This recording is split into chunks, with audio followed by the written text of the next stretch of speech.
स्वागत है दोस्तों। आप सुन रहे हैं कहानी वार्ता अपने दोस्त विक्रम के साथ। आतंक का पहाड़ के 3 पार्ट आपके पास पहुंच चुके हैं। आज हम शुरू करेंगे चौथा भाग। देवराज चौहान आतंक के पहाड़ से लोहा लेने जा रहा है। बाकी बातें अंत में करेंगे। शुरू करते हैं। आतंक का पहाड़ पार्ट 4। रात का डिनर देवराज चौहान और आतंक के पहाड़ ने एक साथ किया। डिनर से पहले आज जानबूझकर देवराज चौहान ने विस्की की फरमाइश की। दोनों ने जमकर विस्की पी। ये जुदा बात रही कि देवराज चौहान ने कम ली और आतंक आतंक के पहाड़ ने ज्यादा। आज तो डिनर का मजा आ गया। आतंक का पहाड़ नशे की तरंग में हंसा। ये तो आज पहली बार मालूम हुआ कि विस्की में साथ देवराज चौहान दे तो उसका मजा कुछ और ही होता है। ये तो आज पहली बार मालूम हुआ कि विस्की में साथ देवराज चौहान दे तो उसका मजा ही कुछ और होता है। विस्की लाजवाब थी। देवराज चौहान मुस्कुराया। सब गजाला मैडम की देन है, आतंक के पहाड़ ने हंसते हुए कहा। देवराज चौहान ने सिगरेट सुलगाकर कश लिया। रात के 10 बज रहे थे। उसके पास वक्त कम था।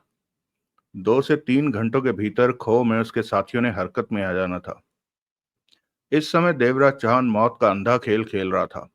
आर या पार, जिंदा रहेंगे या मरेंगे। परंतु सिर्फ एक बात की जानकारी उसे आतंक के पहाड़ के मुंह से निकलवानी थी। दिल्ली से कोई मैसेज आया? देवराज चौहान ने पूछा। नहीं। आतंक के पहाड़ के चेहरे पर क्रूरता के भाव उभरे। सालों ने शायद मेरी बात को मजाक समझ रखा है। कल कुछ ऐसा करूंगा कि दिल्ली वाले कांप उठेंगे। पूरी सरकारी मशीनरी।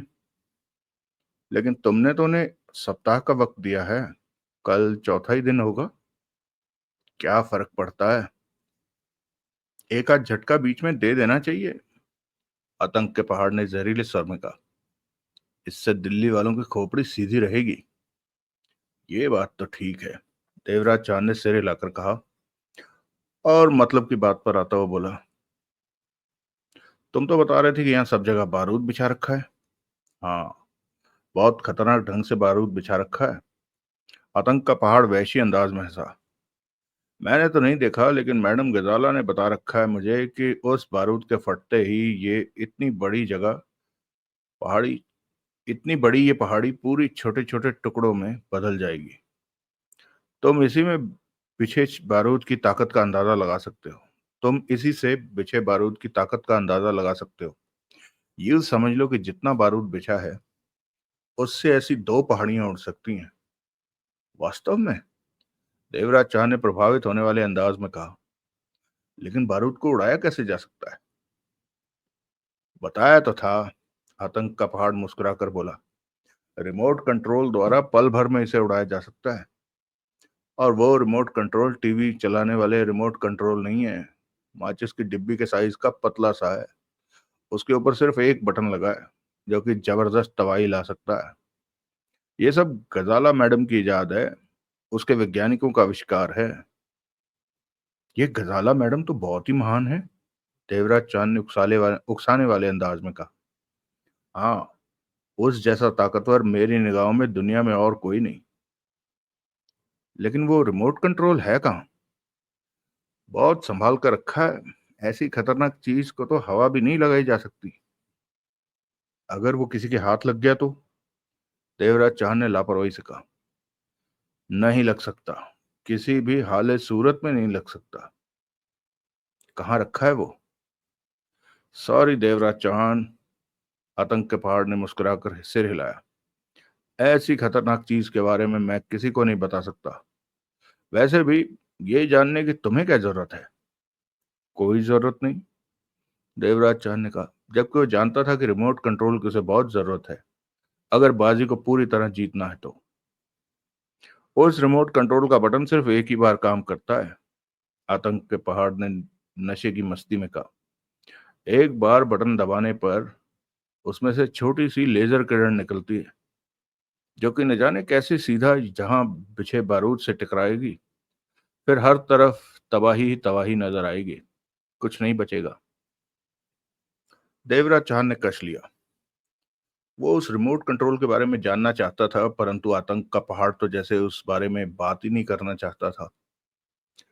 आओ, आतंक का पहाड़ उठता हुआ बोला, बाहर घूम कर आते हैं। रात का धुंध से भरा भरा पहाड़ी मौसम, ऐसे में घूमने का मजा कुछ और ही होता है। होठों पर मुस्कान लिए देवराज चाहन उठ खड़ा हुआ। रात के 11 बजे के करीब खो में जैसे मौत की लहर उभरी। वहां पर उस समय 14 गनमैन पहरे पर सतर्क मौजूद थे। हल्दीराम को नींद नहीं आ रही थी। कभी वो बेचैनी से करवटें लेता तो कभी उठकर बैठ जाता। चारों तरफ उसकी निगाह घूमने लगती। इस दौरान उसने कई बार दूर बैठे रूपलाल को देखा, जो बैठा हुआ इधर उधर सिर घुमाए जा रहा था। हल्दीराम की अनुभवी आंखों ने स्पष्ट महसूस कर लिया कि वो बेचैन है और जैसे कुछ करना चाहता हो, परंतु कुछ कर नहीं पा रहा हो। हल्दीराम की आंखें सिकुड़ गई। जगमोहन वगैरह लेटे हुए थे, परंतु हल्दीराम को स्पष्ट महसूस हो रहा था कि वो लोग नींद में नहीं है। एकाएक हल्दीराम ने रूपलाल को उठकर गनमैनों की तरफ बढ़ते देखा। हल्दीराम की आंखें सिकुड़ गई। दो गनमैनों की निगाह रूपलाल पर जा टिकी। रूपलाल को उठते देखकर नगीना यूं ही उठ बैठी। उसके ख्याल में रूपलाल सुसु करने जा रहा होगा। नगीना की आंखों में खतरनाक भाव थे, क्योंकि हरकत में आने का वक्त समीप आता जा रहा था। उसने जगमोहन को देखा, जो आंखें खोलकर लेटा हुआ था। इधर उधर घूमती नगीना की आंखें रूपलाल की तरफ उठी तो उसकी आंखें सिकुड़ गई, क्योंकि रूपलाल दो गनमैनों से कुछ कह रहा था। गनमैनों की निगाह बार बार उनकी तरफ उठने लगी थी। एकाएक नगीना को लगा कि भारी गड़बड़ होने जा रही है। रूपलाल ने गड़बड़ कर दी है। दांत भींचे नगीना ने जगमोहन की बांह दबाई। जगमोहन उठा। नगीना ने आंख के इशारे से उसका ध्यान रूपलाल की तरफ किया। अगले 2 पलों में ही जगमोहन सारे हालात भांप गया। वो फौरन समझ गया कि रूपलाल ने कोई गड़बड़ कर दी है, क्योंकि उन दोनों गनमैनों का ध्यान बार बार उनकी तरफ हो रहा है। कुत्ता! जगमोहन के चेहरे पर क्रूरता के भाव उभरे। मेरे ख्याल में रूपलाल ने हम लोगों के बारे में सब कुछ गनमैनों को बता दिया है। ख्याल में नहीं, पक्का। हरामीबाजी कर गया है रूपलाल। जगमोहन की आंखों में खून उबल आया। भीम सिंह और हवलदार त्रिपाठी भी उठकर बैठ गए। उन्होंने भी रूपलाल के बारे में सुन लिया था। अब क्या होगा? भीम सिंह के होंठों से निकला। जगमोहन के होंठ भिजे हुए थे। इस समय हम खाली हाथ कुछ भी नहीं कर सकते। उन लोगों की निगाह हम पर टिक चुकी है। हालात बहुत खतरनाक हो गए थे। चेहरों पर मौत के भाव थे और दिल उत्तेजना से जोरों से धड़क रहा था। चारों तरफ पहले जैसी ही शांति थी। कुछ नहीं बिगड़ा था, लेकिन उस शांति में न नजर आने वाला मौत का तूफान उठ चुका था। अगला दृश्य। ये साला तो सब पर हल्दी फेर गया। हल्दीराम बड़बड़ाया और मूंछों पर उंगली लगाई। हल्दीराम ने पल भर में ही हवा का रुख जान लिया।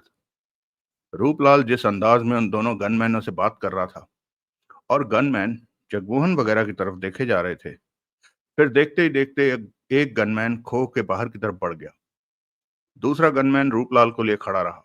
रूपलाल भी बार बार जगमोहन, नगीना, त्रिपाठी, भीम सिंह की तरफ देख रहा था। उसके हाव भाव में डर और बेचैनी भरी पड़ी थी। उन लोगों से निगाहें मिलाने में रूपलाल कतरा रहा था। फेर दिया पानी। हल्दीराम की आंखें सिकुड़ी हुई थी। वो बहुत अच्छी तरह से समझ चुका था कि अब ना तो इन लोगों की खैर है और ना ही देवराज चौहान की, जो आतंक के पहाड़ का मेहमान बना हुआ है। अगला दृश्य। देवराज चौहान और आतंक का पहाड़ कुछ पल पूर्व ही कमरे में पहुंचे थे। देवराज चौहान ने सिगरेट सुलगाई और कुर्सी पर बैठ गया। चेहरे से वो शांत लग रहा था, परंतु उसका मस्तिष्क तेजी से हरकत कर रहा था, क्योंकि 12 बजे के बाद उसे किसी भी समय हरकत में आ जाना था। वो सब काम कैसे करना है, वो सब सोच चुका था। आज तो मजे की नींद आएगी। आतंक का पहाड़ कुर्सी पर बैठकर हंसता हुआ बोला। देवराज चांद समझ गया कि आतंक का पहाड़ अब सोने की तैयारी में है, परंतु देवराज चांद ने इस वक्त आतंक के पहाड़ को अकेले नहीं छोड़ना था। कहीं नशे की तरंग में वो टीवी रूम में जाकर बैठ गया तो यात्रियों की खो में होने वाले हरकतों को देख सकता है। हाँ, देवराज चांद के होठों पर मुस्कुराहट उभरी। एक एक चाय हो जाए? जरूर। बाहर का मौसम बहुत ठंडा है, खाया पिया तो बराबर हो गया। कहते हुए आतंक के पहाड़ ने जेब से रिमोट कंट्रोल निकाला और उसका एक बटन दबाकर उसे जेब में रखता हुआ बोला, ये रिमोट बेल का स्विच है। रशीद उर्फ टोनी की कलाई में बंधी घड़ी में बेल है। अब वो जहां भी होगा आ जाएगा। तुम्हारे पास तो हर चीज कमाल की है। देवराज चांद हौले से हंसा। सब मैडम गजाला की देन है। मैडम गजाला जिंदाबाद। कहकर आतंक का पहाड़ हंसने लगा। तभी रशीद उर्फ टोनी ने भीतर प्रवेश किया। आओ, आतंक का पहाड़ बोला। सो गए थे क्या? नहीं, कुछ काम में मैं व्यस्त था। खाना खा लिया? थोड़ा सा काम निपटा लूं फिर खाऊंगा, रशीद उर्फ टोनी ने शांत लहजे में कहा। ठीक है, तो हमें चाय। तभी गनमैन ने भीतर प्रवेश किया और सतर्क भाव से खड़ा हो गया। आतंक का पहाड़ और रशीद उर्फ टोनी की निगाह उसकी तरफ उठी। देवराज चांद ने उसे देखा। सर, गनमैन संभले स्वर में बोला, खो में रूपलाल नाम का एक आदमी है, वो आपसे तुरंत मिलना चाहता है। कोई बात करना चाहता है। देवराज चांद के मस्तिष्क को तीव्र झटका लगा। आतंक के पहाड़ और रशीद उर्फ टोनी की आंखें मिली। क्या बात करना चाहता है? आतंक के पहाड़ ने गनमैन को देखा। ये तो वो नहीं बता रहा, लेकिन उसका कहना है कि देवराज चांद आपके खिलाफ खतरनाक साजिश रच रहा है। अगर आप वक्त पर नहीं संभले तो शायद सुबह तक यहाँ कुछ नहीं बचे। लेकिन बात क्या है वो नहीं बता रहा, कहता है सिर्फ आपको ही बताएगा। देवराज चांद के मस्तिष्क में कांटा चुभा। वो समझ गया कि सब कुछ खत्म। अब वो कुछ नहीं कर पाएगा। रूपलाल को तो वो झूठा साबित कर ही देगा, परंतु आतंक के पहाड़ में मन ही मन उसकी तरफ से सतर्क हो जाएगा। ऐसे में वो कुछ भी कर सकने की स्थिति में नहीं होगा। बहरहाल, अपने बचाव के खातिर देवराज चांद ने मुस्कुराकर गनमैन को देखा। क्या कहता है? देवराज चांद खतरनाक साजिश कर रहा है? हाँ, गनमैन ने देवराज चांद को देखा। देवराज चांद ने उसी अंदाज में आतंक के पहाड़ को देखा। मेरे ख्याल में तुम्हें रूपलाल से बात करनी चाहिए। मैं भी तो देखूं वो क्या कहना चाहता है। आतंक के पहाड़ और रशीद उर्फ टोनी के चेहरे सामान्य ही थे। तुम रूपलाल को जानते हो? आतंक के पहाड़ ने पूछा। हाँ, वो मेरे चंद साथियों में से एक है, देवराज चांद ने मुस्कुराकर कहा। लेकिन इस बात के पीछे उसका मकसद क्या है वो तो सुनने के बाद ही पता चलेगा। आतंक के पहाड़ ने सोच भरी मुद्रा में रशीद उर्फ टोनी को देखा। जाओ, जाकर देखो, बात करो उससे, क्या कहना चाहता है। रशीद उर्फ टोनी ने सिर हिलाया। जरा ध्यान से देखना, सुनना कि वो क्या कहता है। जरूरत पड़े तो उसे यहां ले आऊं? रशीद उर्फ टोनी की आंखों में सर्द भाव थे। ले आना। आतंक के पहाड़ ने मुस्कुराकर देवराज चांद को देखा। सुने तो सही कि वो अपने शेर के बारे में क्या कहता है। जाओ, देखो उसे, बात करो। रशीद उर्फ टोनी गनमैन के साथ वहां से चला गया। आतंक का पहाड़ ठहाका लगाने लगा। साला बकवास करता है अपने देवराज चांद के बारे में। उसकी खोपड़ी न तोड़ दूं तो कहना। देवराज चांद मुस्कुराया, जबकि वो अच्छी तरह जान चुका था कि उसका खेल खत्म। कम से कम अगले 1-2 घंटे में वो जो करने जा रहा था, अब वो तो नहीं हो सकेगा। आतंक का पहाड़ इतना बेवकूफ तो नहीं था कि उस पर अंधा विश्वास कर ले। वो चालाक खतरनाक आदमी था। अब देवराज चौहान और आतंक के पहाड़ को आने वाले वक्त का इंतजार था। अगला दृश्य। रशीद उर्फ टोनी ने गनमैन के साथ खो में प्रवेश किया। उसकी आंखों में अजीब सी चमक लहरा रही थी, शायद इसलिए कि पहले से ही उसे देवराज चौहान का आतंक के पहाड़ के साथ मिलना पसंद नहीं आ रहा था। और अब जैसे देवराज चौहान से पल्ला झाड़ने का बहुत बढ़िया मौका मिल गया था। रूपलाल घबराहट में फंसा गनमैन के पास खड़ा था। वो जानता था कि उसने बहुत बड़ा खतरा मोल ले लिया। अब देवराज चौहान की खिलाफत तो उसने कर ही दी थी। अगर आतंक के पहाड़ का उसे साथ ना मिला तो वो बचने वाला नहीं है। लेकिन रूपलाल को विश्वास था, जैसे कि आतंक का पहाड़ उसकी बात समझेगा ही समझेगा। रशीद उस टोनी को आते देखा तो रूपलाल का दिल धड़क उठा। उधर हल्दीराम ने ये सब देखा तो समझ गया कि फैसले का वक्त आ गया है। रूपलाल ने अब सब कुछ कह देना है कि देवराज चांद किस फिराक में है। एकाएक हल्दीराम ने कुछ फैसला किया और अपनी जगह से उठा। फिर मूंछों पर उंगली लगाई और नीचे बैठे लेटे यात्रियों को पार करता हुआ उनकी तरफ बढ़ने लगा। इस दौरान चलते चलते उसने बेहद आराम से दाहिने हाथ की मोटी सी अंगूठी को घुमाकर उसका ऊपरी हिस्सा भीतर हथेली की तरफ किया। फिर उसे एक तरफ से दबा दिया। पलक झमकते पलक झपकते ही अंगूठी के ठीक बीचों बीच से एक बेहद महीन सुई बाहर निकली, जिसकी लंबाई पेन की रिफल के आगामी हिस्से से आधी थी और उस पर किसी की निगाह पड़ना संभव था ही नहीं। हल्दीराम इस बात के प्रति बेहद सतर्क था कि अंगूठे से निकली सुई उसके शरीर के किसी हिस्से को छू ना जाए।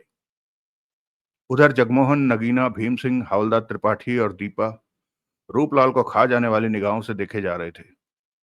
उनका बस चलता तो वहीं बैठे बैठे रूपलाल को खत्म कर देते, परंतु ऐसा हो नहीं सकता था। वो सिर्फ देख सकते थे और सोच सकते थे कि आने वाले वक्त में क्या होगा। रूपलाल उन्हें बुरी तरह से फंसाने जा रहा था।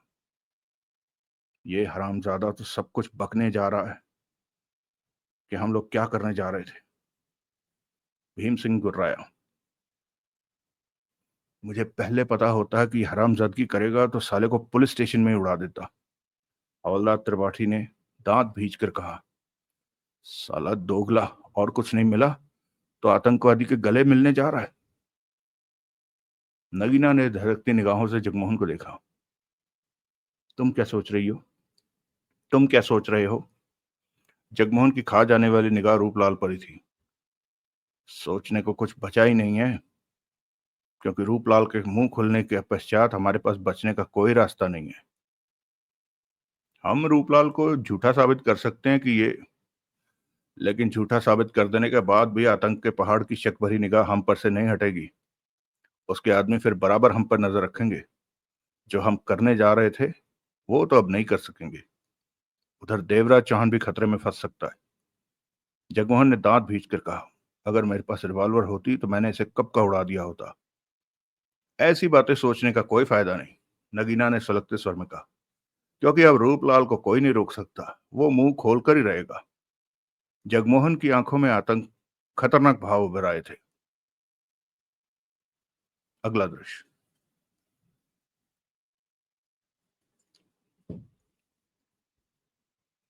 तुम्हारा नाम रूपलाल है? रशीद उर्फ टोनी ने उसके करीब पहुंचकर रुकते हुए कहा। रूपलाल ने सूखे होंठों पर जीभ फेरते हुए सिर हिला दिया। तुम देवराज चौहान के साथी हो? रूपलाल ने पुनः उसी मुद्रा में सिर हिलाया। कहो, क्या कहना चाहते हो देवराज चौहान के बारे में?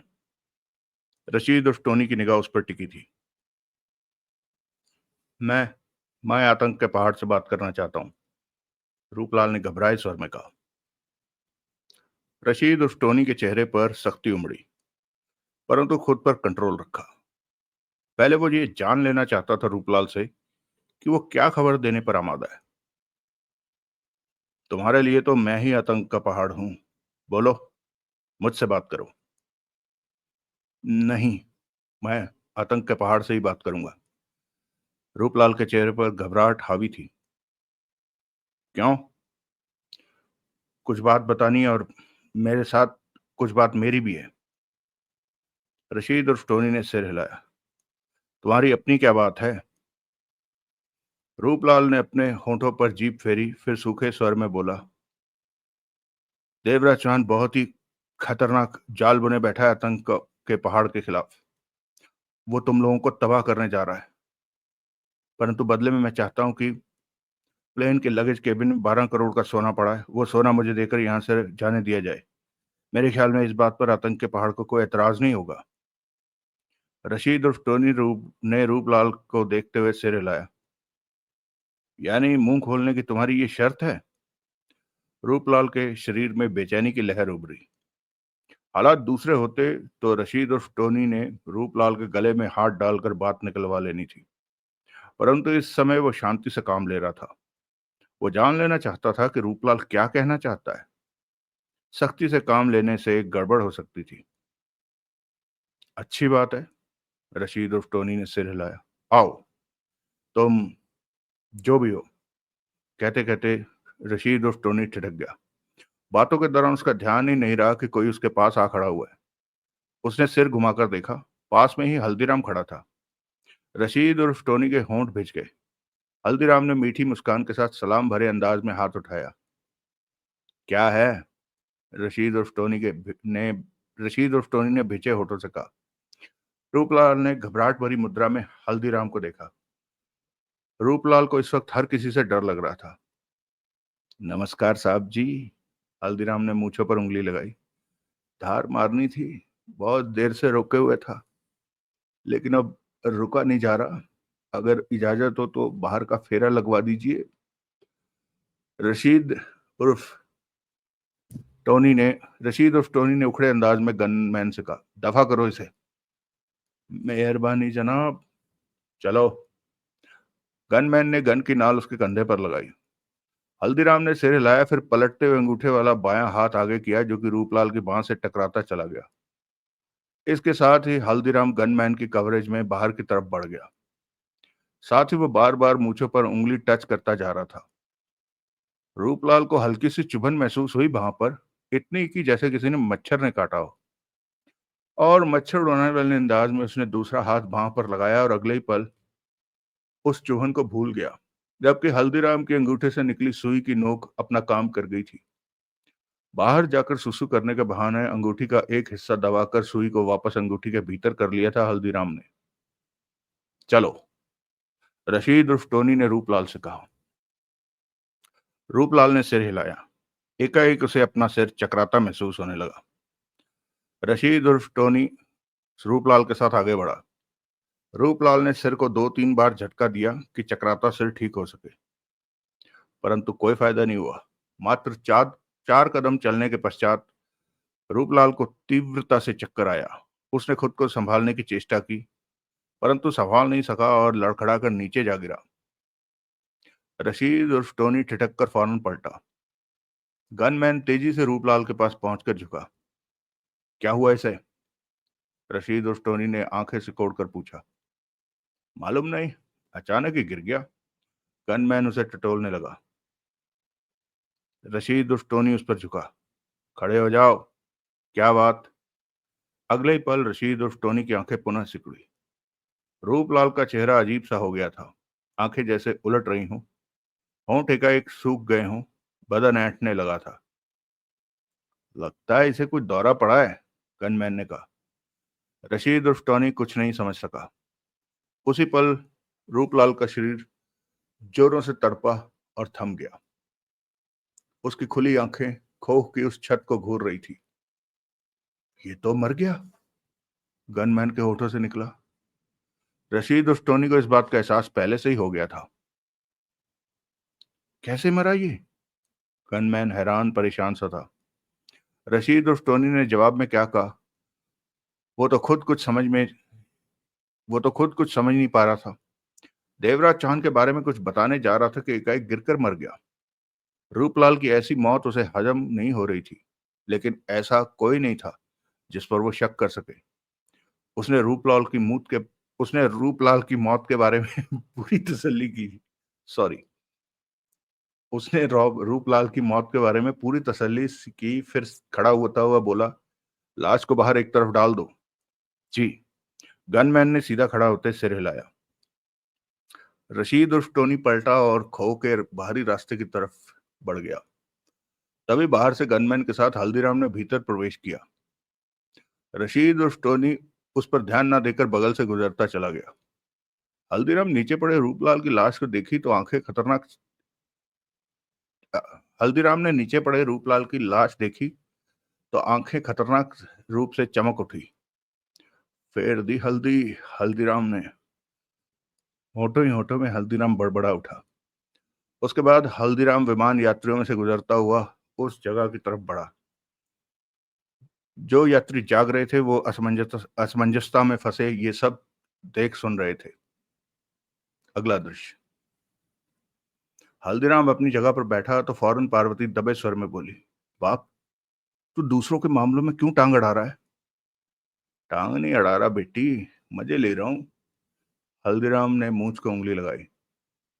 जहर भरी अंगूठी का इस्तेमाल किया ना तूने? हल्दीराम ने मुस्कुराकर सिर हिलाया। क्यों? रूपलाल ने तेरा क्या बिगाड़ा? हल्दीराम हौले से हंसा। कुछ नहीं बिगाड़ा था, मैं तो सिर्फ अंगूठी को चेक कर रहा था कि वो काम कर रही है कि नहीं। पिछले 5-6 महीने से अंगूठी का स्वाद किसी को नहीं चखाया था। देखा नहीं, रूपलाल जहर का रूपलाल पर जहर का क्या स्वाद आया। मीठी नींद सो रहा है, सारी मुसीबतों से दूर हो गया। अब ना तो उसे सोना चाहिए और ना किसी और चीज की ख्वाहिश बची है। बाप, तू बूढ़ा हो रहा है, क्यों बेकार के लफड़ों में? बूढ़ा? हल्दीराम सिर्फ हंसकर रह गया। हल्दीराम की उंगली में फंसी मोटी सोने की अंगूठी बहुत खतरनाक हथियार थी। भीतर से खोखली थी जिसमें जहर भरा पड़ा था। उसमें एक सुई फिट थी जो उस गीले जहर में डूबी रहती थी। अंगूठी को एक तरफ से दबाने से वह जहरीली सुई जरा सी बाहर आती जिसमें जहर लगा होता। वो ऐसा घातक जहर था कि सुई किसी के बदन से रगड़ खाते ही जहर उसके खून में शामिल हो जाता और आधे मिनट में उसकी जिंदगी खत्म कर देता। रूपलाल की मौत इस बात का ताजा उदाहरण थी। अगला दृश्य। हरामजादा, बहुत अच्छे मौके पर मरा, भीम सिंह ने दांत भींच कर कहा, वरना इसने तो हमारी सांसें रुकवा दी थी। हमारी मौत के साजो सामान का पूरा प्रबंध कर लिया था इसने। ये भी तो हो सकता है, हवलदार त्रिपाठी बेचैनी से बोला। मरने से पहले बक गया हो कि? नहीं, कुछ नहीं बता सका ये, भीम सिंह ने विश्वास भरे स्वर में कहा। ये बात तुम कैसे कह सकते हो? अगर मरने से पहले रूपलाल ने कुछ बताया होता तो आतंक के पहाड़ का साथी हमें ना छोड़ता। भीम सिंह की बात हवलदार त्रिपाठी को ठीक लगी। त्रिपाठी जी, दीपा ने गहरी सांस लेकर कहा, बाल बाल बच गए। जगमोहन के होंठ भिजे हुए थे, आंखें सिकुड़ी हुई थी। वह दूर से हल्दीराम को देखे जा रहा था, जबकि नगीना के चेहरे पर राहत के भाव थे। तुम्हें क्या हुआ? नगीना ने जगमोहन को देखा। जगमोहन ने फौरन अपने चेहरे के भावों को सामान्य करके गर्दन घुमाई। रूपलाल मरा नहीं है, मारा गया है, जगमोहन ने गंभीर स्वर में कहा। मारा गया? भीम सिंह के होठों से निकला। धीरे बोलो, हवलदार त्रिपाठी चिल्लाया। तुम कहना क्या चाहते हो? जगमोहन की बात पर नगीना भी हैरान हुई। हल्दीराम उस वक्त उनके पास गया था जो बातें हो रही थी। रूपलाल को खत्म करने ही गया था। अब हल्दीराम ने रूपलाल को खत्म किया है ये मैं नहीं जानता। अब हल्दीराम ने रूपलाल को कैसे खत्म किया है ये मैं नहीं जानता। जगमोहन दांतों से होंठ काटने लगा। क्षण भर तो कोई कुछ ना बोला। लेकिन हल्दीराम ऐसा क्यों करेगा? नगीना के होंठों से निकला। जबकि वो अच्छी तरह जानता है कि हम उसके दुश्मन हैं और मौका मिलते ही उसकी जान ले लेंगे। उसके और हमारे बीच जो दुश्मनी पैदा हो चुकी है उस बारे में तो मैं कुछ नहीं कह सकता, लेकिन ये बात दावे के साथ कह सकता हूं कि हल्दीराम को बखूबी मालूम हो चुका है कि हम लोग क्या करने जा रहे हैं। और वो ये भी जानता है कि रूपलाल हमारी पोल खोलने जा रहा था। तभी उसने रूपलाल को जाने कैसे और किस हथियार से खत्म किया। बहुत अजीब बात कह रहे हो तुम, हवलदार त्रिपाठी के होंठों से निकला। लेकिन हल्दीराम को कैसे मालूम हो सकता है कि हम क्या करने जा रहे हैं? दीपा बोली। ये तो हल्दीराम ही जाने, परंतु रूपलाल की जान लेना यही जाहिर करता है कि हल्दीराम हमारी योजना से वाकिफ है। कहते हुए जगमोहन की निगाह हल्दीराम की तरफ घूमी। हल्दीराम उनकी तरफ ही देख रहा था। दोनों की निगाहें मिली। हल्दीराम ने उसे देखते हुए अपनी मूंछ पर उंगली लगाई। बरबस ही जगमोहन के होठों पर मुस्कान उभर आई। उसने मुंह फेर लिया। अगला दृश्य। देवराज चौहान को देख देवराज चौहान को देखते हुए आतंक के पहाड़ ने सिगरेट सुलगाई और कश लिया। काफी देर से देवराज चौहान का चेहरा पढ़ने की चेष्टा कर रहा था, परंतु कोई फायदा नहीं हुआ, क्योंकि देवराज चौहान के चेहरे पर किसी तरह का भाव नहीं था। बेहद शांत और सामान्य था चेहरा। एकाएक आतंक का पहाड़ मुस्कुरा कर बोला, तुम्हारा साथी रूपलाल तुम्हारे खिलाफ कुछ कहने जा रहा है। देवराज चौहान ने आतंक के पहाड़ को देखा। यह काफी बड़ी बात है, लेकिन तुम्हारे चेहरे पर जरा भी चिंता परेशानी नहीं। क्यों हो? देवराज चौहान ने शांत स्वर में कहा। जबकि मैं जानता हूं वो जो कुछ भी कहेगा गलत ही कहेगा।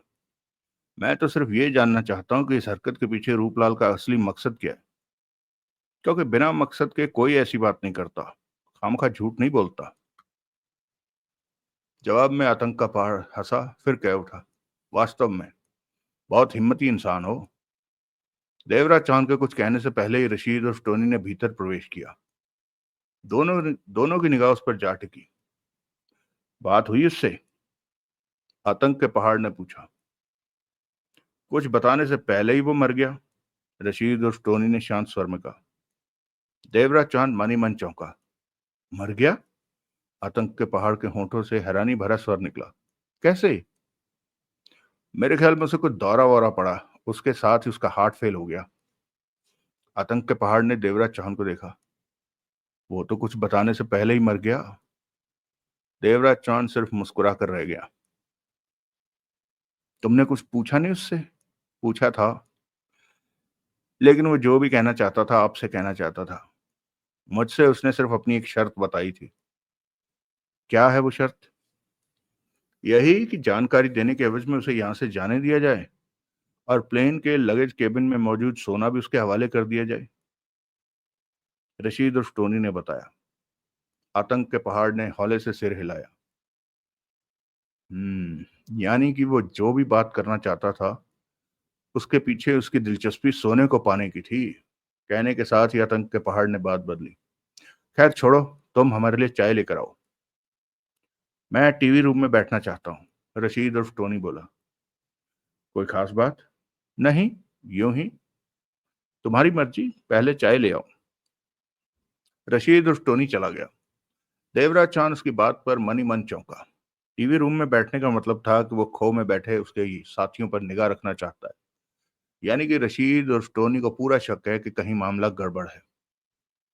शक तो उसके प्रति अब आतंक के पहाड़ को भी होगा, परंतु आतंक का पहाड़ चालाकी का इस्तेमाल करते हुए ये बात जाहिर नहीं होने दे रहा था। बहरहाल देवराज चांद आतंक के पहाड़ को टीवी रूम से दूर रखने के लिए उसके साथ चिपका हुआ था, परंतु रशीद उर्फ टोनी अब टीवी रूम में बैठने जा रहा था। जो भी हो, उसे टीवी रूम से हटाना होगा, वरना ये लोग वक्त से पहले ही जान जाएंगे कि क्या होने जा रहा है। अगला दृश्य। देवराज चांद ने चाय समाप्त की और कलाई पर बंधी घड़ी में समय देखा। रात के 12 बज चुके थे।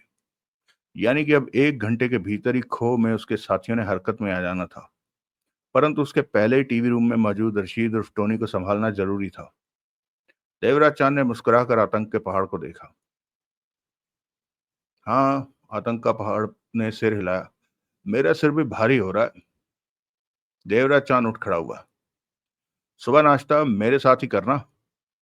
जरूर, देवराज चांद ने कहा। एक बात बताओ, प्लेन के लगेज केबिन में सोना कहां से आ गया? आतंक के पहाड़ ने पूछा। देवराज चांद मन ही मन मुस्कुराया। आतंक के पहाड़ का दिमाग अभी भी रूपलाल के आसपास ही घूम रहा था। स्पष्ट था कि उसके मस्तिष्क में शक घर कर चुका है कि कोई बात अवश्य है। डकैती का सोना है। मैंने कुछ साथियों के साथ बैंक में डकैती की थी। हम्म। रूपलाल डकैती में तुम्हारे साथी था? हाँ। तो फिर यह भी हो सकता है कि डकैती का सारा सोना लेने के लिए वो तुम्हारे खिलाफ मुझे कोई झूठी कहानी सुनाना चाहता हो। ऐसा ही होगा। क्यों? आतंक के पहाड़ ने उसे देखा। कुछ भी हो, मैं बेकार की बातों की तरफ नहीं सोचता।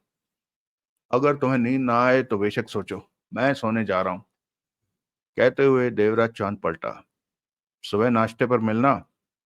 हाँ, कहते हुए देवराज चांद कमरे से बाहर निकल गया। एकाएक आंखों में खतरनाक भाव आकर ठहर गए थे। अगला दृश्य। रशीद उर्फ टोनी शक्की मिजाज का था। फुर्सत मिलते ही वो टीवी रूम में पहुंचा और स्क्रीन ऑन करके खो में बैठे यात्रियों पर फोकस कर दी, और उसकी निगाह स्क्रीन में नजर आ रहे देवराज चांद के साथियों पर थी। चेहरे पर सोच के भाव थे। वो कुछ शक्की वहमी इंसान था। उसका ये ख्याल पक्का था कि रूपलाल देवराज चांद के बारे में कोई खास बात बताना चाहता था, लेकिन बताने से पहले ही मर गया। मन ही मन वो फैसला कर चुका था कि जब भी उसे वक्त मिलेगा वो टीवी रूम में ही रहेगा और खो में मौजूद देवराज चांद के साथियों पर निगाह रखेगा। अगर देवराज चांद कुछ करता है तो स्पष्ट है उसके साथी भी हरकत में आएंगे। टीवी रूम में बैठे रशीद और टोनी को अभी 15 मिनट ही हुए थे। तभी हल्की सी सरसराहट उसके कानों में पड़ी। उसने सिर घुमाया तो देवराज चांद को भीतर प्रवेश करते देखा। रशीद और टोनी की आंखें सिकुड़ गई। भीतर आकर देवराज चांद ने दीवार का एक हिस्सा दबाया तो दीवार का दरवाजा नुमा हिस्सा पूरा पुनः अपनी जगह पर आ गया। देवराज चांद ने मुस्कुराकर रशीद उर्फ टोनी को देखा। तुम? हाँ। देवराज चांद ने प्यार भरे अंदाज में सिर हिलाया। तुम भीतर कैसे आए? भीतर आने का रास्ता कैसे मालूम हुआ? रशीद उर्फ टोनी के होंठ भिजके। मुझे यही नहीं और भी कई रास्ते मालूम है। देवराज चांद के होंठों से कहर भरा स्वर निकला। रशीद उर्फ टोनी के होंठ सिकुड़ गए। तुम्हारा अंदाज, रंग ढंग कुछ ठीक नहीं लग रहे। देवराज चांद हौले से हंसा। बहुत जल्दी अंदाजा लगा लिया। अंदाजा गलत है या सही? रशीद उर्फ टोनी के चेहरे पर सख्ती आ जा रही थी। सही। देवराज चांद की आंखों में भी खतरनाक चमक लहरा रही थी।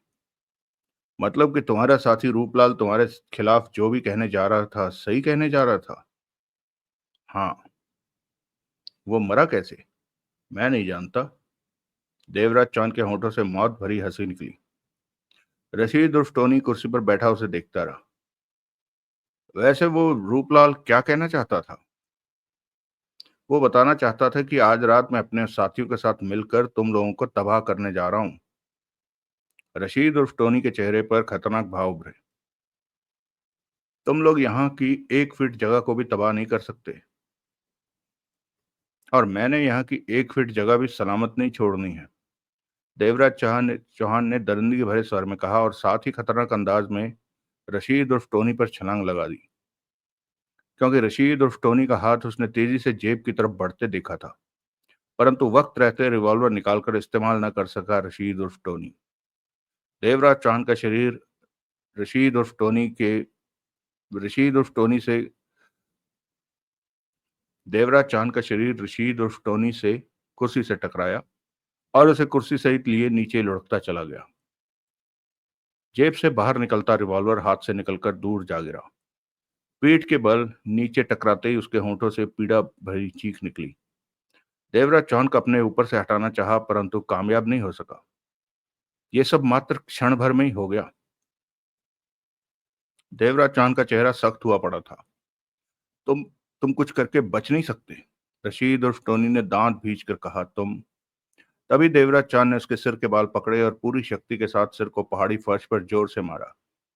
रशीद उर्फ टोनी के होंठों से पीड़ा भरी तीव्र चीख निकली। उसके बाद देवराज चांद रुका नहीं। चेहरे पर मौत के भाव उड़े, पूरी शक्ति के साथ उसके सिर के बालों को पकड़े तब तक फर्श पर मारता रहा जब तक उसका सिर 2 हिस्सों में फट नहीं गया, फर्श लाल सुर्ख नहीं हो गया, वो मर नहीं गया। चेहरे पर खतरनाक भाव लिए देवराज चांद उठा और आगे बढ़कर एक तरफ गिरी रशीद उर्फ टोनी की रिवॉल्वर उठाई। उसके मृत शरीर को देखने के पश्चात रिवॉल्वर जेब में डाली और आगे बढ़कर दीवार के उस खास हिस्से को दबाया। दीवार में बाहर निकलने के लिए रास्ता पैदा हो गया। बाहर निकलकर देवराज चांद ने पुनः दीवार को एक जगह से दबाया। अगले ही पल वो रास्ता बंद हो गया। देवराज चांद पलटा और गैलरी में आगे बढ़ गया। अब उसका चेहरा बिल्कुल शांत और सामान्य नजर आ रहा था, अलबत्ता आंखों में क्रूरता के भाव नाच रहे थे। आतंक का पहाड़। अगला दृश्य। आतंक का पहाड़ अभी तक कुर्सी पर ही बैठा था। आंखों में नींद थी, परंतु मस्तिष्क में सोचे होने की वजह से सोने का मन नहीं कर रहा था। सोचें देवराज चौहान के प्रति ही थी, रूपलाल के प्रति थी, जो कि न जाने क्या कहना चाहता था, परंतु उससे पहले ही मर गया। एक बार फिर आतंक का पहाड़ देवराज चौहान के बारे में सोचने पर मजबूर हो गया था कि उसके साथ संबंध कायम करके वो कोई गलती तो नहीं कर रहा। सोचने पर भी समझ नहीं पाया कि देवराज चौहान जैसे इंसान को उसकी खिलाफत करके क्या मिलेगा। वो भी तो अपराधी था और देवराज चौहान भी अपराधी। देवराज चौहान भला इस किलेबंद ठिकाने पर क्या करेगा? कुछ भी नहीं कर सकता। इस बात से तो देवराज चौहान भी भली भांति वाकिफ है। आतंक के पहाड़ की सोचें किसी किनारे पर नहीं पहुंच सकी कि देवराज चौहान उसके साथ कोई चाल चल रहा है कि नहीं। हर बार यही सोचता है कि ऐसा कुछ करके देवराज चौहान को भला क्या हासिल होगा। फिर भी आतंक के पहाड़ ने मन ही मन निश्चय किया कि वो अब देवराज चांद की हरकतों पर निगाह रखेगा। ठीक इसी पल देवराज चांद ने दरवाजे रूपी खुली जगह से भीतर प्रवेश किया। आतंक के पहाड़ ने अभी तक दरवाजे का रास्ता बंद नहीं किया था। वो यूं ही बैठा हुआ था। तुम? आतंक का पहाड़ उसे देखते हुए बोला। सोए नहीं अभी तक? सोने का वक्त नहीं मिला। देवराज चांद मुस्कुराया। वक्त नहीं मिला? आतंक का पहाड़ अजीब से स्वर में कह उठा। तुम कहाँ व्यस्त? मैं, देवराज चांद ने अजीब सी मुस्कान के साथ कहा, तुम्हारे खास आदमी रशीद उर्फ टोनी को खत्म करने में व्यस्त था। कहने के साथ ही देवराज चांद के हाथ में रिवॉल्वर चमक उठी। आतंक का पहाड़ चंद पलों के लिए हक्का बक्का रह गया। क्या कह रहे हो तुम? आतंक के पहाड़ के होंठों से निकला। क्यों? इसमें हैरत की क्या बात है? देवराज चांद के होंठों से मौत भरी हंसी निकली। तुमने तुमने रशीद उर्फ टोनी को मार दिया? हाँ, टीवी रूम में वो मरा पड़ा है, देवराज चांद ने कहर भरे स्वर में कहा। आतंक के पहाड़ ने आंखें सिकोड़कर देवराज चांद के हाथ में थमी रिवॉल्वर को देखा। क्यों मारा तुमने उसे? क्या चाहते हो? मुझ पर रिवॉल्वर क्यों तान रखी है?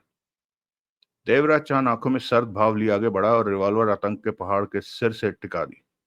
आतंक का पहाड़ बेहद शांत अंदाज में कुर्सी पर बैठा रहा। आज रात मैं यहां तुम्हारा यह ठिकाना समाप्त करने जा रहा हूं। ठिकाना समाप्त करने जा रहे हो? हाँ। क्यों? मैं हिंदुस्तान में आतंकवाद तो समाप्त नहीं कर सकता, लेकिन तुम जैसा जो सामने आए, कम से कम उसे खत्म कर सकता हूं। दांत भींचकर देवराज चांद ने एक एक शब्द चबाकर कहा। दिमाग तो खराब नहीं हो गया तुम्हारा? आतंक के पहाड़ ने समझाने वाले अंदाज में कहा। पागलपन मत करो, मैंने तुम्हें अपना साथी बनाया है। मेरे साथ रहो, दौलत कमाओ, नाम कमाओ, ऐश करो। हिंदुस्तान हिंदुस्तान मत करो। तुम जैसा आदमी ऐसा कहता है, हैरानी है मुझे। छोड़ो बेकार की बातों को, रिवॉल्वर जेब में रख लो। मजाक ज्यादा लंबा चले, ये बात मुझे पसंद नहीं आती। ये मजाक नहीं है, मौत का खिलौना रिवॉल्वर है, देवराज चांद ने दरिंदगी भरे स्वर में कहा। यह बात मानने में मुझे कोई एतराज नहीं कि मैं गैर कानूनी काम करता हूं, लेकिन मैं देशद्रोही नहीं हूं, विदेशी ताकतों के हाथों में नाचता नहीं हूं, देश के टुकड़े नहीं करता। और तुम? फिर वही बात, आतंक का पहाड़ बोला। मैं तुम्हें अपनी बकवास छोड़ो और मेरी सुनो, देवराज चांद ने खूंखारता भरे लहजे में कहा। मेरे पास वक्त कम है। खो में मौजूद मेरे साथी कुछ ही देर में हरकत में आ जाएंगे, और उससे पहले मुझे चंद अहम काम निपटाने हैं, फौरन। मैं तुम्हारे साथ बात करके ज्यादा वक्त खराब नहीं करना चाहूंगा। आतंक के पहाड़ के चेहरे पर खतरनाक भाव नाचने लगे। होश में आओ, यहां पर तुम कुछ भी नहीं करने में कामयाब हो सकते।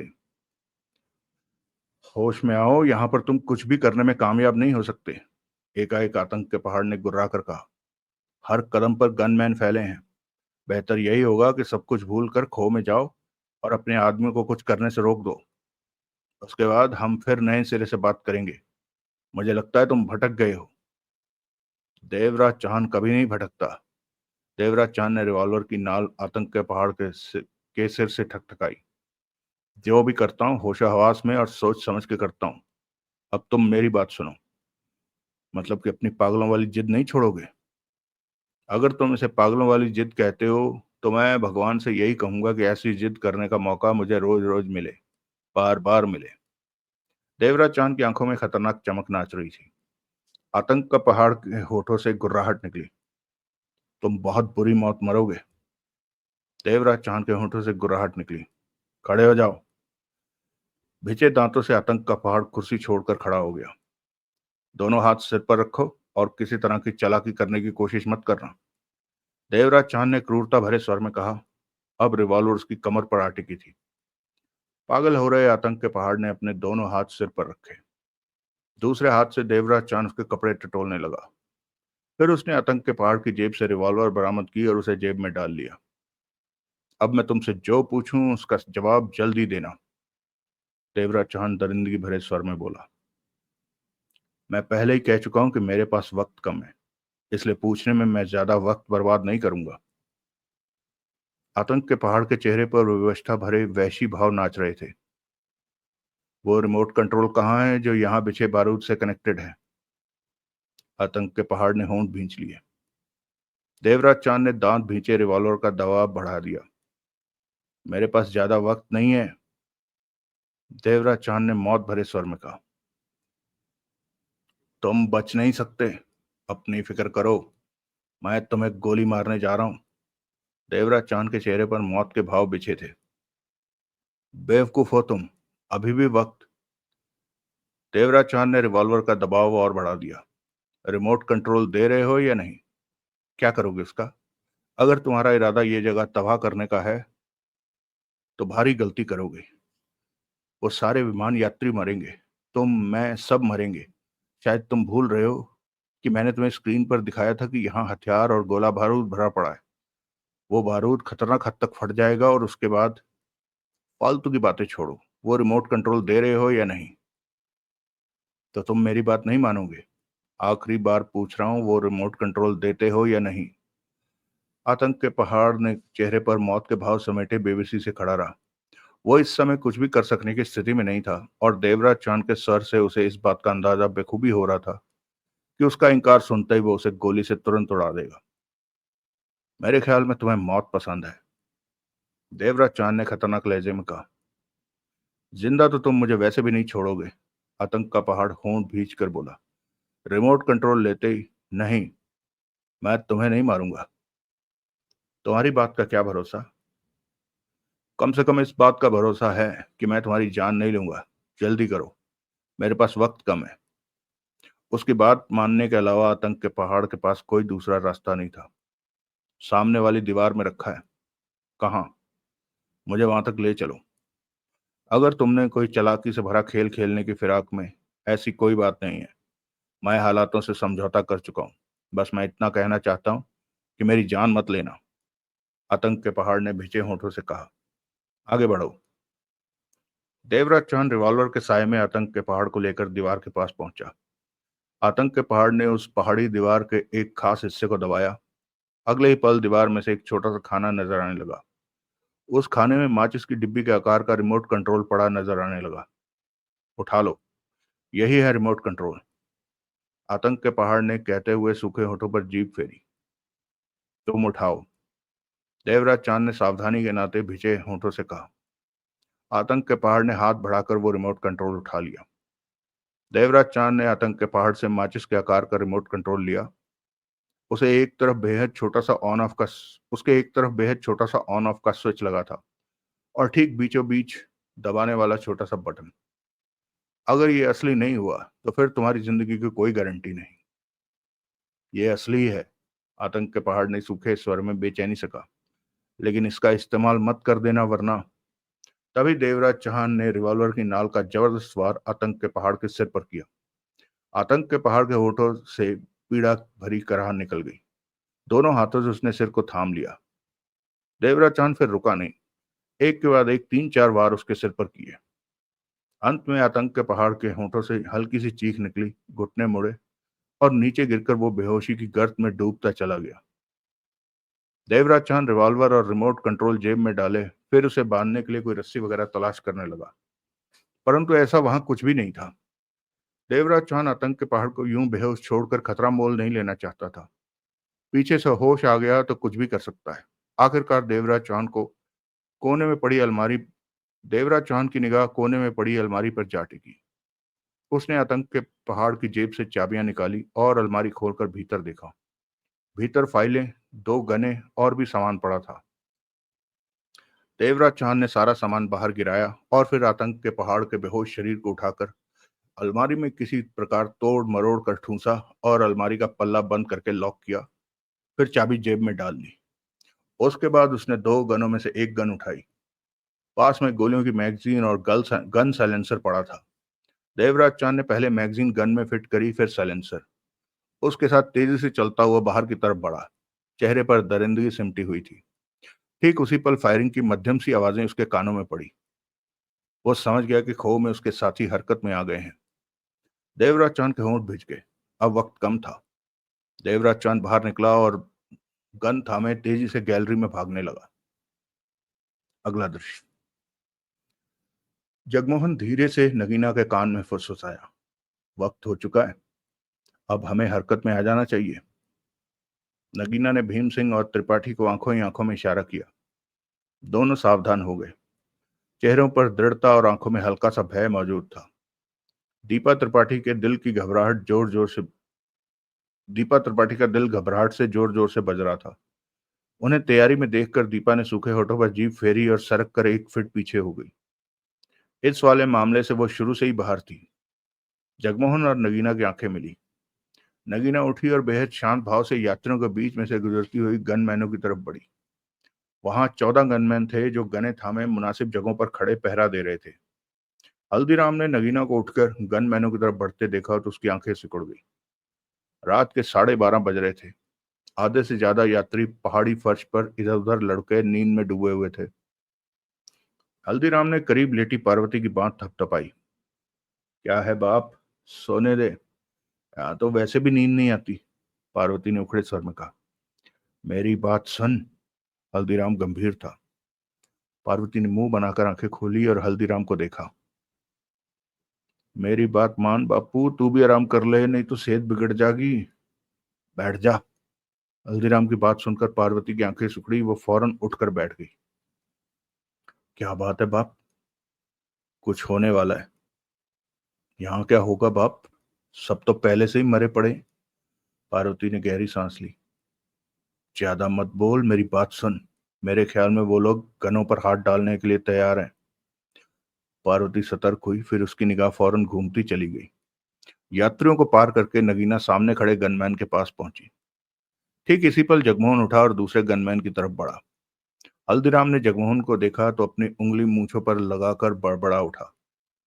लग गई हल्दी। बाप, इनके इरादे ठीक नहीं लग रहे, पार्वती धीमे स्वर में बोली। इरादे तो ठीक ही हैं बेटी, हल्दीराम होंठ सिकोड़कर कह उठा। निगाह हर तरफ घूम रही थी उसकी। गनमैन ने नगीना को देखा। क्या है? बाहर जाना है, नगीना ने हाथ की उंगली उठाकर कहा। चलो, गनमैन ने लापरवाही से कहा। सामने खूबसूरत युवती देखकर निश्चिंत हो गया था कि इस पर गन क्या ताननी है, इसलिए गन वाला हाथ नीचे लटका रखा था, नीचे लटक गया था। नगीना गनमैन के साथ खो के दरवाजे की तरफ बढ़ी। किसी भी गनमैन ने नगीना की तरफ ध्यान नहीं दिया।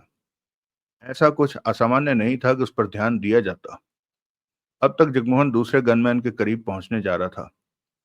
3 कदम ही उठाए होंगे नगीना ने कि फौरन बिजली की तरह पलटी, गनमैन की गन पर हाथ डाला और तीव्र झटका दिया। अगले ही पल गन उसके हाथ में थी। गनमैन को कुछ समझने का मौका ही नहीं मिला। जब समझा तब तक गन उसके जिस्म से सट चुकी थी। खबरदार, हिलना मत। नगीना के होंठों से खतरनाक गुर्राहट निकली। ये सब देखते ही अन्य गनमैन चौंक उठे। वो गने थामे तेजी से उस तरफ बढ़े। उन्होंने जगमोहन की तरफ भी ध्यान नहीं दिया जो उनके करीब पहुंच चुका था। एकाएक ही वातावरण में सनसनी से भरा तनाव पैदा हो चुका था। तभी भीम सिंह और हवलदार त्रिपाठी उठकर उनकी तरफ बढ़ने लगे। ये क्या कर रही हो? एक गनमैन ने कठोर स्वर में कहा। गन हमारे हवाले करो। खबरदार, अगर किसी ने कुछ किया, नगीना गुर्राई, मैं इस गनमैन को शूट करने के बाद तुम लोगों पर भी गोलियां बरसा दूंगी। मैं मरूंगी तो तुम लोग भी नहीं बचोगे। नगीना को इंतजार था कि सारे गनमैनों का ध्यान उसकी तरफ हो, सब उसकी तरफ आ जाए। परंतु अभी तक आधे गनमैन ही उसकी तरफ आए थे। बाकी के आधे देख रहे थे परंतु अपनी जगह पर ही सावधानी से खड़े थे। बेवकूफी मत करो, गन फेंक दो। नगीना उसी खतरनाक मुद्रा में खड़ी रही। हल्दीराम और पार्वती दिलचस्पी भरी निगाहों से ये सब देख रहे थे। तभी गनमैनों के पास खड़ा जगमोहन कह उठा। गन फेंक दो। गनमैनों ने उसे देखा। ये तुम्हारे साथ है? एक गनमैन ने कठोर स्वर में पूछा। हाँ, जगमोहन जल्दी से बोला, लेकिन घबराने की कोई बात नहीं है। कभी कभी इसे दौरा पड़ जाता है, ये ठीक हो जाएगी। किसी भी बात की फिक्र मत करो। भीम सिंह और हवलदार त्रिपाठी भी वहां पहुंच चुके थे। ये तुम क्या कह रहे हो? भीम सिंह ने फौरन टोका। ना ठीक हुई तो भूल गए, पिछली बार इसने तीनों को ईंटों से मार मार कर मार दिया था। वो दूसरी बात थी, जगमोहन कह उठा। उन तीनों ने उसकी बात नहीं मानी थी। इसने कहा बैठ जाओ, लेकिन वो बैठने की अपेक्षा हंसने लग गए थे। तभी तो इसका दौरा और बढ़ गया था। हे भगवान, हवलदार त्रिपाठी जल्दी से बोला। ये तो बहुत खतरनाक है, इसके हाथ में गन है। अगर इसने गन चलानी शुरू कर दी तो यहाँ लाशें ही लाशें बिछी होंगी। उसी समय हल्दीराम अपनी जगह से उठा और इस तरफ आने लगा। नीचे बैठे सारे विमान यात्री हक्के बक्के से ये सब देख रहे थे। क्यों लाशें बिछेंगी? जगमोहन जल्दी से बोला। ये लोग बेवकूफ नहीं है। 5-7 मिनट में दौरा ठीक हो जाएगा। तब तक ये जो कहेगी इसकी बात मानी जाएगी। जगमोहन ने सब गनमैनों को देखा। असमंजसता में फंसे गनमैनों ने कोई जवाब नहीं दिया। तब तक हल्दीराम पास पहुंच चुका था और उसने जगमोहन की बात सुन ली थी। हाँ हाँ, क्यों नहीं, हल्दीराम मूंछों को उंगली लगाता हुआ बोला। 5-7 मिनट की तो बात है। 5-7 मिनट के लिए किसी की बात मान करके अपनी जान बचा लेना समझदारी है। सबसे पहले मैं इसकी बात मानूंगा। कहने के पश्चात हल्दीराम ने मीठी निगाहों से नगीना को देखा। बोला, बेटी, बोल, क्या चाहती है? उनके मामले में हल्दीराम का जबरदस्ती का दखल था, परंतु वक्त और हालात ऐसे थे कि हल्दीराम को कुछ नहीं कहा जा सकता। किसी भी कीमत पर इस समय वक्त बर्बाद करना ठीक नहीं था। नगीना ने गनमैन को कवर किए हल्दीराम को देखा। हल्दीराम को देखते नगीना को देखते ही हल्दीराम ने मूंछों को उंगली लगाई। किसी भी गनमैन के होंठों से कोई बोल नहीं फूट रहा था। ये सब क्यों कर रही है तू? जगमोहन बोला। जो भी बात है कह दे। मुझे इन सब की तस्वीर लेनी है, नगीना ने खतरनाक स्वर में कहा। तस्वीर? हवलदार त्रिपाठी के होंठों से निकला। हाँ, नगीना पूर्वत लहजे में बोली। मैं इन सब की तस्वीर खींचना चाहती हूँ ताकि वापस जाकर सबको फांसी के फंदे पर चढ़ा सकूं। इन लोगों ने हमें बंदी बना रखा है। ठीक है, हल्दीराम मूंछों से उंगली टच करके बोला। चढ़ा देना सबको फांसी पर। तेरे को वकील का खर्चा भी नहीं करना पड़ेगा, वो मैं कर दूंगा। आओ भाई आओ, सब इकट्ठे हो जाओ। 2-4 फोटो खींच लेने दो इसे। चलो चलो जल्दी करो। पागल का कोई भरोसा नहीं। इसके साथ ही हल्दीराम गनमैनों को इकट्ठा करने वाले अंदाज में बांह पकड़ पकड़ कर इकट्ठे करने लगा, जैसे इस खतरनाक वक्त को वो जल्दी से निकाल देना चाहता हो। अब हल्दीराम की समझ में आ गया कि ये लोग क्या करना चाहते हैं। हल्दीराम ने दूर खड़े गनमैन को देखा। तुम लोगों ने सुना नहीं? जल्दी आओ यहाँ पर। 1 मिनट की बात है। फोटो खींची जानी है, मामला खत्म, सब कुछ खत्म, बाद में आराम ही आराम। जगमोहन अजीब सी निगाहों से हल्दीराम को देखे जा रहा था। उसका सारा काम तो हल्दीराम कर रहा था। वो समझ नहीं पाया कि हल्दीराम चाहता क्या है। हवलदार त्रिपाठी और भीम सिंह की निगाहें भी मिली। तस्वीर कैसे लेनी है? कैमरा वैमरा तो है नहीं इसके पास, भीम सिंह बोला। कैमरा? हल्दीराम ने नगीना को देखा, फिर विमान यात्रियों की तरफ देखकर ऊंचे स्वर में कहा। किसी पास कैमरा है तो फटाफट दे दो। पार्वती के करीब ही एक विमान यात्री गले में कैमरा डाले लेटा था। पार्वती ने जल्दी से उसके गले से कैमरा निकाला और उठकर तेजी से यात्रियों के बीच में से निकलते हुए बोली, लाई बाप, ये रहा कैमरा। हल्दीराम ने उसे देखा, फिर मूंछों को टच करके गर्दन घुमाकर मुस्कुराकर गनमैनों को देखता हुआ बोला, मेरी बेटी है, बहुत समझदार है, हमेशा आड़े वक्त काम आती है। देखा, पलक झपकते कैमरा ले आई। तभी पार्वती पास आ पहुंची और कैमरा हल्दीराम को थमाते हुए बोली, बढ़िया कैमरा है, कैनन का, जापान मेक है इसका। वाह। हल्दीराम कैमरा हाथ में लेकर बोला, विदेशी चीज भी कमाल की होती है, बेशक वो कैमरा हो या आतंक के पहाड़ जैसे लोग। चलो चलो सब इकट्ठे हो जाओ। तुम लोग क्यों खड़े हो, सुना नहीं? यहाँ आ जाओ फोटो खिंचवाने के लिए। 3 गनमैन अभी भी दूर खड़े थे। हल्दीराम की आवाज सुनकर वो भी पास आ गए। जल्दी करो, वक्त कम है, जगमोहन जल्दी से बोला। इसका दौरा बढ़ गया तो मुसीबत खड़ी हो जाएगी। हल्दीराम सिर हिलाकर पलटा और नगीना को देखकर बोला, लो फोटो खींच लो। तुम खींचो, नगीना ने दांत भींच कर कहा। मैं? हाँ हाँ खींच ले, हवलदार त्रिपाठी जल्दी निपटाने वाले भाव में बोला। ठीक है, खींच लेते हैं। हल्दीराम सांस हल्दीराम गहरी सांस लेकर बोला। जगमोहन ने जल्दी से सब गनमैनों को लाइन में खड़ा किया। ऐसे ठीक रहेगा, जगमोहन उनको देखकर जैसे तसल्ली भरे अंदाज में बोला। क्या मुसीबत है? एक गनमैन बड़बड़ाया। अबे थोबड़ा बंद रख, जगमोहन धीमे स्वर में बोला। मिनट भर चुप रहे, तस्वीर उतरते इसका दौरा खत्म हो जाएगा, तब साली को ठोक पीट कर बराबर कर देना। हल्दीराम ने कैमरा ठीक किया। इशारे से उसने पार्वती को पीछे होने को कहा, क्योंकि वह जानता था कि अगले चंद पलों में खून की होली खेलने जाने वाली है। ठहरो, एकाएक नगीना ने घुर्राहट भरे लहजे में कहा। सबका ध्यान उसकी तरफ हो गया। तुम लोग अपनी अपनी गनें नीचे रख दो, नगीना गनमैनों को देखकर गुर्राई। क्यों? उसी पल त्रिपाठी जल्दी से कह उठा। मैं चाहती हूं कि पुलिस वाले देखें कि मैंने इन खतरनाक लोगों के हथियार गिरवा दिए। ओह, हवलदार त्रिपाठी गनमैनों को देखकर मुस्कुराया। ये तो इनाम पाने के सपने भी देख रही है। अजीब दौरा है। ऐसा दौरा मुझे तो कभी नहीं पड़ा। रख दो भाई, हथियार नीचे रख दो, फोटो ही तो खिंचवानी है। असमंजसता में घिरे गनमैन खड़े रहे। सुना नहीं तुम लोगों ने? नगीना गुर्राई। अब मैं तुम सबको गोली। क्या देख रहे हो?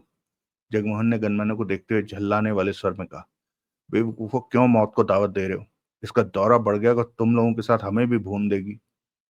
उलझन में घिरे एक एक करके सबने अपनी गनें पांव के पास रख ली। हल्दीराम ने नगीना को देखा। इनके हाथ भी खड़े करवाने हैं या ऐसे ही खींच दो फोटो? नगीना को देखते हुए हल्दीराम ने मूंछों को उंगली लगाई। मेरे ख्याल में ऐसे ही ठीक रहेगी। जगमोहन, भीम सिंह और त्रिपाठी आहिस्ता से दो दो कदम पीछे हो गए थे और अगले ही पल जैसे कयामत से भरे थे। नगीना ने चेहरे पर क्रूरता के भाव समेटे और अपने सामने मौजूद गनमैनों के कूल्हे पर जोरदार ठोकर मारी। नगीना ने चेहरे पर क्रूरता के भाव समेटे अपने सामने मौजूद गनमैन के कूल्हे पर जोरदार ठोकर मारी।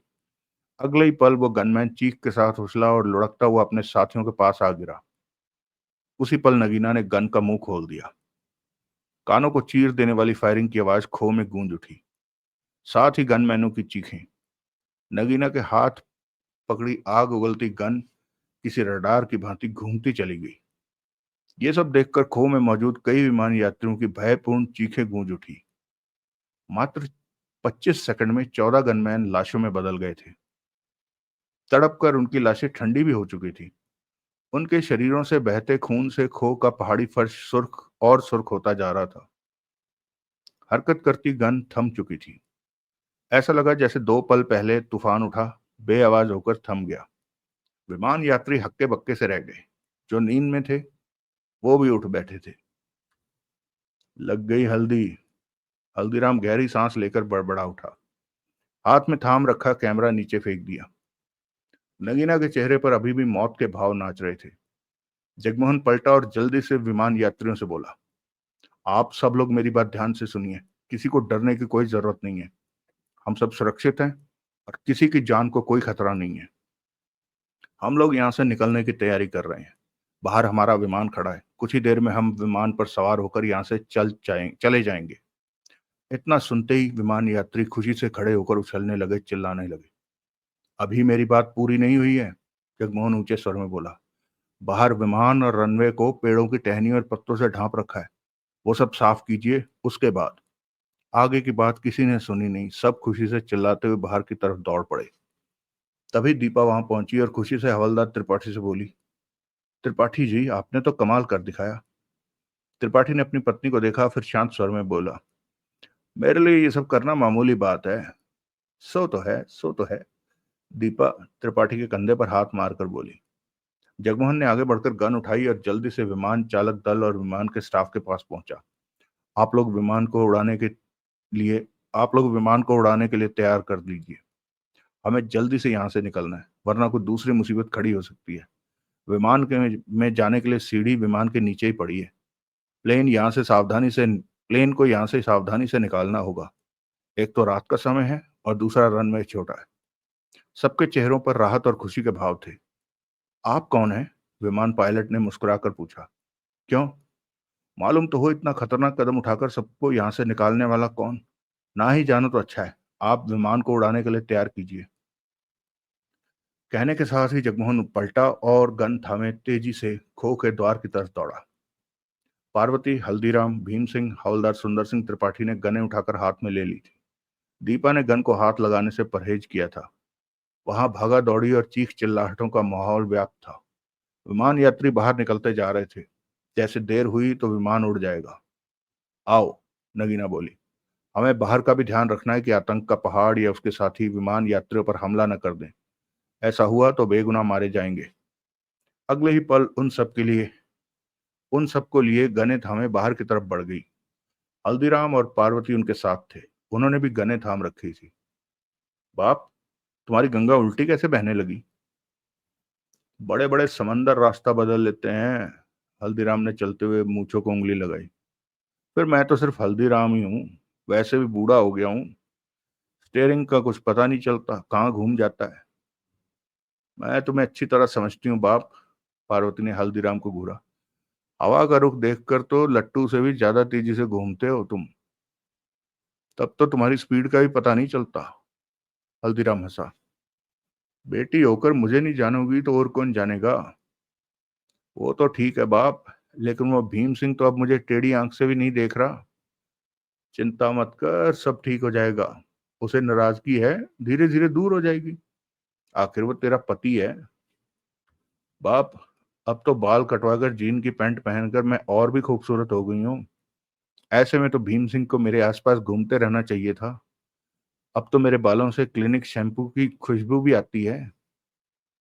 अब मैं क्या कहूँ बेटी। हल्दीराम ने गहरी सांस लेते हुए कहा। ये तो वही जाने उसे कौन सा शैम्पू की स्मेल पसंद है। तो पहले ही पूछ लेना चाहिए था तुझे। तुझे पहले ही पूछ लेना चाहिए था। खुद तो वह साबुन से नहाता है, उसे शैम्पू की क्या कदर। पार्वती मुंह बनाकर बोली। जरूर यही बात होगी। वो सब खो से बाहर निकले। तभी हल्दीराम की निगाह जगमोहन पर पड़ी, जो गन थामे तेजी से अंधेरे में एक तरफ बढ़े जा रहा था। हल्दीराम की आंखें सिकुड़ गई। गन थामे वो तेजी से जगमोहन के पीछे बढ़ा। कदमों की आहट सुनकर जगमोहन ठिठका, पलटा। हल्दीराम को देखकर उसकी आंखें सिकुड़ी।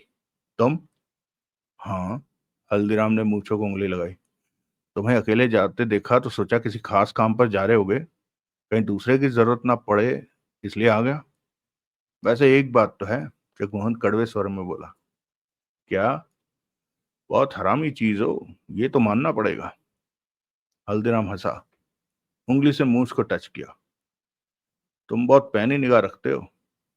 अच्छा? जगमोहन का स्वर व्यंग से भरा था। हाँ, क्योंकि बहुत जल्दी तुमने मेरी क्वालिटी जान ली, वरना ये आसान काम नहीं है। तुम क्या समझते हो ये सब करके तुम बच जाओगे?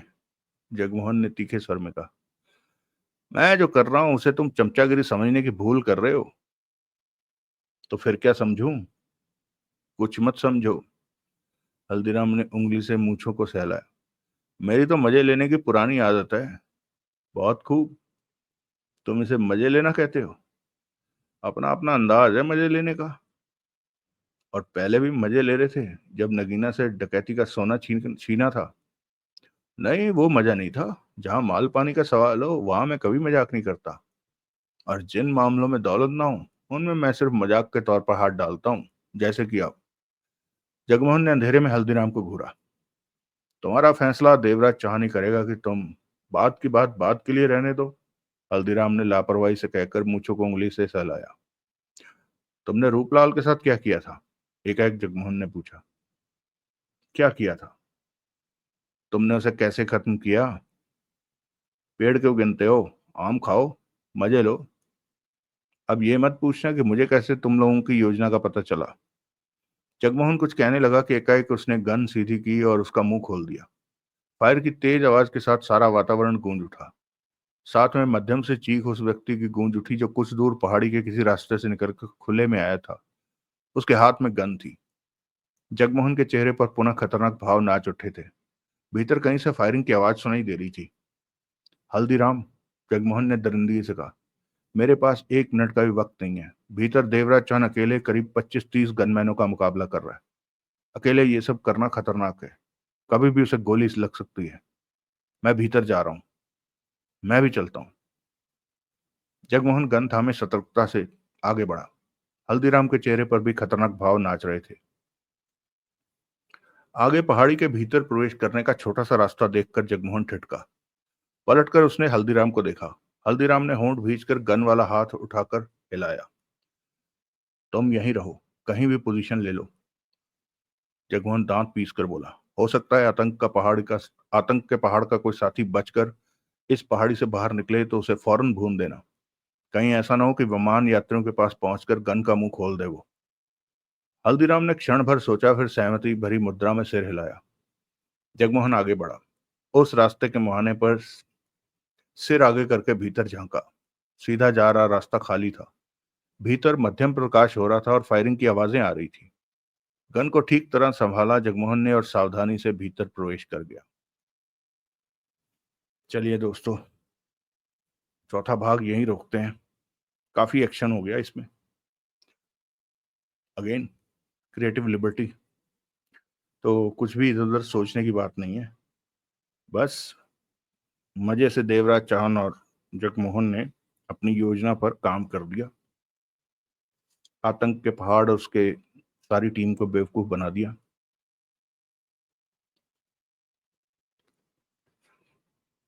मोस्ट ऑफ द टाइम्स दोस्तों ये होता है कि ये सब ना हमें लगता है कि अरे ऐसे कैसे हो गया, अब जब हमें दिख गया है। अन्यथा ये सिर्फ मौके की बात होती है। आमतौर पर क्या होता है कि आम आदमी, अब आम आदमी मतलब वो जो आम गनमैन थे वो भी आम आदमी थे, भले गुंडों के आम आदमी थे तो आम आदमी ही। आम आदमी ज्यादा सवाल नहीं करता, वो मेजोरिटी को फॉलो करता है। अगर उसके सामने 10 आदमी एक एक्शन कर रहे हो तो 11वां वो खुद बनकर वही एक्शन करने लग जाता है, जो कि इसमें हुआ। अब उन गनमैनों ने देखा कि कुछ हो रहा है, क्योंकि वो ऑर्डर से बंधे हुए थे। उन्होंने देखा कि यार कुछ होने लगा है, पूछा क्या हो रहा है, बातों में आ गए। और ऐसा कई बार होता है। मैं आपको अपना एक किस्सा सुना सकता हूँ, हो सकता है आप लोगों को बोरियत लगे, पर ये उन दिनों की बात है जब आज वाले सिनेमा नहीं होते थे, ये पीवीआर वगैरह। वो दूसरे टाइप के सिनेमा होते थे जिसमें अपनी बाजू के जोर पर टिकट लेनी पड़ती थी। ठीक है, तो जाने कौन सी फिल्म थी, शायद डर थी। बहुत मारामारी हो रही थी टिकट के लिए। तो हम 4-5 दोस्त थे। अब जब तक हम पहुंचते वहां पहले से बहुत, यानी हमारा नंबर बहुत पीछे हो गया था। लाइन वाइन का कोई सिस्टम नहीं होता था। आपने जोर लगाकर अंदर घुसना है और टिकट लेकर हाथ बाहर निकाल लेना है। उतने ही पैसे बाहर अंदर जाने, मुट्ठी खोलनी है, उसने पैसे उठाने हैं, टिकट आपका हाथ पर रखनी है, आपने मुट्ठी बंद करनी है और अपने दम से बाहर, अंदर, बाहर की तरफ खींच लेनी है। जिन लोगों ने वो समय देखा होगा उन्हें ठीक से याद होगा मैं क्या कह रहा हूँ। अब हमें लगा कि यार कैसे किया जाए, क्या करें। इतने में क्या हुआ कि आइडिया आ गया एक दिमाग में। हमें अचानक से ना एक ऐसी लकड़ी का डंडा बड़ा मिल गया, छोटा सा होगा कोई, मतलब विकेट, टूटी हुई विकेट थी शायद वो। तो हो सकता है विकेट टूट गई हो उनकी, तो उन्होंने, जिनकी भी थी उन्होंने फेंक दी हो। वो उठाकर ना हम, एक आदमी को हमने लिया और एक आदमी आगे से ऐसे जमीन पर डंडा मारता हुआ, पीछे हटो, रास्ता दो, ऐसे करने लग गए। अब जो भी हमें देख रहा है उन्हें लग रहा है कि यार ये कोई ना थिएटर वाले आ रहे हैं, लगता है जो ये कह रहे हैं रास्ता रास्ता, सब पीछे हटते गए। और सब जितने वहां खड़े होते हैं सब ऐसे लाइन से हटते गए। और हम सिपाट जाकर ना टिकट वाली खिड़की के पास पहुंच गए। और जैसे हम पहुंचे, एक हमारे साथ के ने हाथ डाला और कहा कि यार टिकट दो। उसके बाद बहुत हो हल्ला हुआ। खैर खैर, जो मैं बात बताना चाह रहा था वो ये है कि कन्फॉर्मेंस जिसे कहते हैं ना, ये हमारे समाज में बहुत बड़ी बीमारी है। और ये हमारे समाज में नहीं, इंसानी फितरत है।